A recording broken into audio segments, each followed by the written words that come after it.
Et comme Moïse éleva le serpent dans le désert, de même il faut que le Fils de l'homme soit élevé, afin que quiconque croit en lui ait la vie éternelle.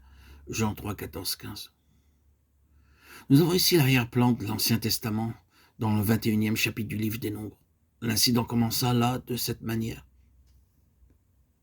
Le peuple murmura contre Dieu et contre Moïse. Notre âme est dégoûtée de cette misérable nourriture, Nombre 21, 5. Le peuple exprima des paroles très fortes au sujet de la manne, de la nourriture qui leur était donnée des cieux. Il parla contre Dieu et contre Moïse, et dit, « Nous haïssons ce à quoi Dieu a pourvu. Souvenons-nous que Dieu, dans tout ce qu'il faisait, avait toujours son Fils en vue. Il en fut ainsi, lorsqu'il avait donné aux enfants d'Israël la manne venue du ciel. La manne était un symbole de Christ, qui a dit, « Le pain de Dieu est celui qui descendit du ciel et qui donne la vie au monde. Je suis le pain de vie. » Jean 6, 33 et 35. Le peuple d'Israël avait dit, « Nous sommes dégoûtés de ce pain, et nous pouvons entendre les Juifs au jour de Christ parler de cette manière. Nous haïssons cet homme. » C'était leur esprit. Dieu avait vu l'esprit de ce peuple dans le désert, combien il était antagoniste à Dieu et à ce qu'il leur donnait.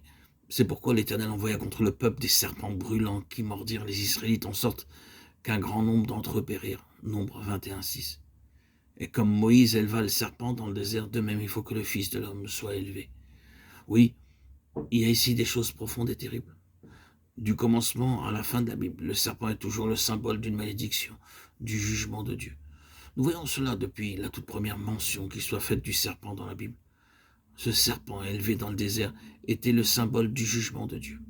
Le jugement et la malédiction de Dieu qui reposaient sur le peuple rebelle ont été transférés sur ce serpent. Il était fixé à la croix, portant sur lui pour le peuple la malédiction et le jugement de Dieu. Et quiconque regardait le serpent était sauvé. En employant ce passage de l'Ancien Testament, le Seigneur Jésus disait simplement, « Je vais être fait malédiction pour vous. Lorsque je serai élevé, je porterai sur moi-même votre jugement. Je porterai vos péchés en mon corps sur le bois. » Il y a en Christ la délivrance de la malédiction et du jugement, et quiconque regarde à lui sera sauvé. Et nous avons ici le plus grand passage des Écritures que nous connaissons. Car j'aime cette conjonction, car les conjonctions sont toujours des choses importantes dans le Nouveau Testament. Lorsque nous trouvons un car ou un donc ou un par conséquent, cherchons toujours le contexte. Dieu a tellement aimé le monde. Nous citons souvent Jean 3, 16 sans son contexte.